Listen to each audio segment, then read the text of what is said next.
echo of his call. ஆண்டவராகிய இயேசு கிறிஸ்து நாமத்தில் உங்களை அன்புடன் வாழ்த்துகிறேன். మన ప్రభువైన యేసుక్రీస్తు నామం నందున మిమ్మల్ని అభినందిస్తున్నాను.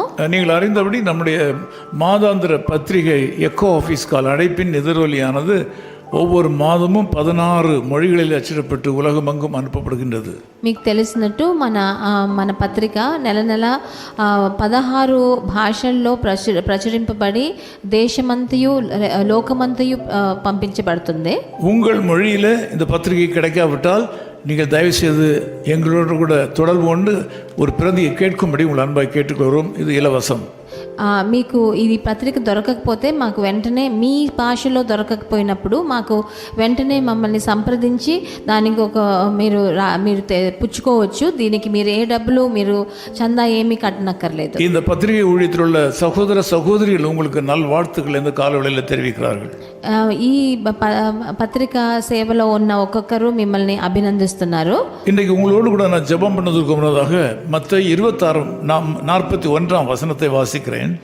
మీతో కలిసి నేను ప్రార్థన చేసే ముందు మత్తయి సువార్త 26వ అధికారం 41వ వచనం నేను చదువుతున్నాను. நீங்கள் சோதனைக்கு உட்படாதபடிக்கு விழித்திருந்து ஜெபம் பண்ணுங்கள். మీరు శోధనలో ప్రవేశింపకుండానట్లు మెలకువగా ఉండి ప్రార్థన చేయండి అని రాయబడింది. இந்த நாட்களில் ஜெபத்தை குறித்த ஒரு பாரத்தை எங்களுக்கு அதிகமாக ஆண்டவர் கொடுத்து வருகிறார். ఈ రోజుల్లో ప్రార్థన గురించి ఒక పెద్ద భారాన్ని మా మనసులో ప్రభువు వేస్తున్నాడు. ஆண்டவர் இயேசுவை நோக்கி ஜெபிக்கிற ஜெபங்கள் அனைத்தும் வல்லமை உள்ளவை. ప్రభు అయిన యేసుక్రీస్తుని మనం చూసి ప్రార్థన చేసిన ఏ ప్రార్థన అయినా చాలా శక్తివంతమైనది. அதில் உங்களுக்கு பாதுகாப்பு இருக்கிறது. దాంట్లో మీకు రక్షణ ఉంది. ஒவ்வொரு முறையும் நாம் ஜெபிக்க ஆரம்பிக்கும் போது தேவ பிரசன்னத்தை நம்முடைய வாழ்க்கையில வரவேற்கிறோம், அழைக்கிறோம் என்று அர்த்தம்.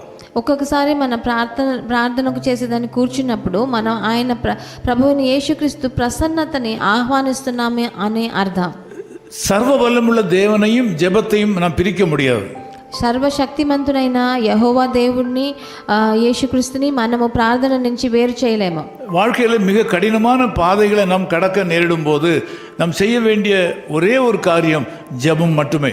మన జీవితంలో చాలా కష్టమైన పరిస్థితి గుండా మనం వెళ్ళేటప్పుడు మనం చేయవలసిన ఒకే పని ప్రార్థన మటుకే. ஆண்டவராகிய இயேசு கிறிஸ்து அவர் சொன்னது மாத்திரமல்ல, தன்னுடைய வாழ்க்கையிலையும் அது செய்து காண்பித்தார்.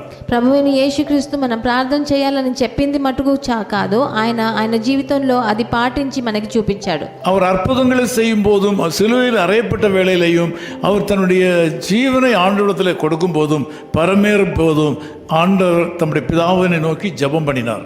ఆయన పరిచర్య చేసేటప్పుడు, అద్భుతాలు చేసేటప్పుడు, శిలువ మీద ఆయనను లేవనెత్తినప్పుడు, ఆయన ఆత్మని సమర్పించినప్పుడు, మళ్ళీ పునరుద్ధారుడు అయినేటప్పుడు కూడా ఒక్కొక్కసారి ప్రభు యెహోవా దేవుణ్ణి చూసి ఆయన ప్రార్థించాడు. இன்றைக்கு உங்கள் பிரச்சனைகள், துன்பங்கள், பாடுகள் எல்லாவற்றுக்கும் உள்ள விடுதலை உங்கள் ஜெபத்துக்குள்ளே தான் அடங்கி இருக்கிறது.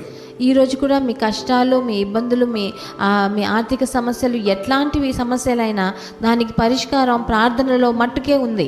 ஆகவே தான் ஆண்டவர் சொன்னார், நீங்கள் சோதனைக்கு உட்படாதபடிக்கு விழித்திருந்து ஜெபம் பண்ணுங்கள், ஜெபம் பண்ணுங்கள்.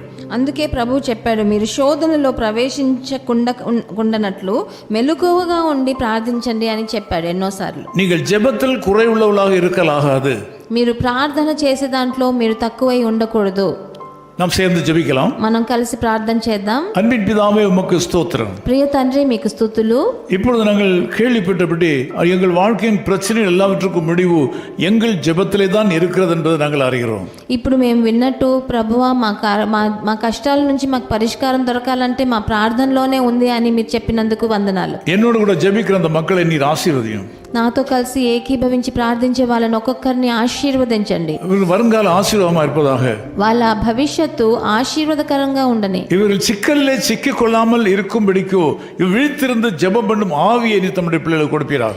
వాళ్ళ ఏ చిక్కుల్లో చిక్కుకోకుండా ఉండాలంటే వాళ్ళు ప్రార్థించే కృపని వాళ్ళకి దయచేయండి తండ్రి. இந்த நாளிலே இரவும் பகலும் உம்மை தியானித்துக் கொண்டே இருப்பாளாக.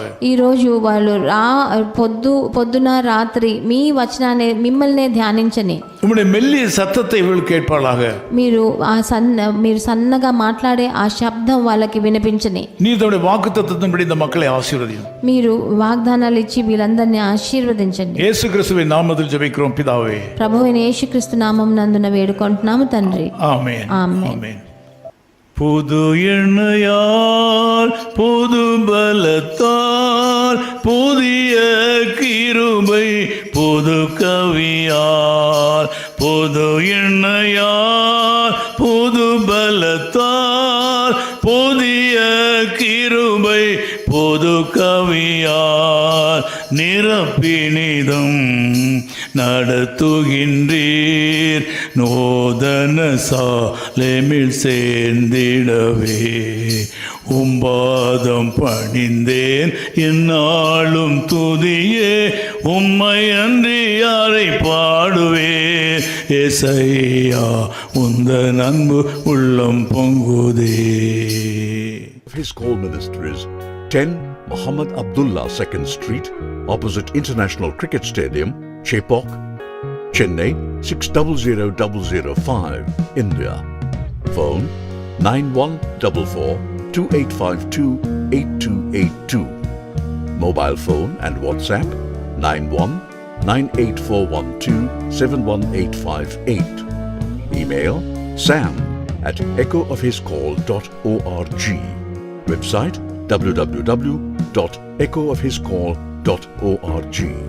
God bless you.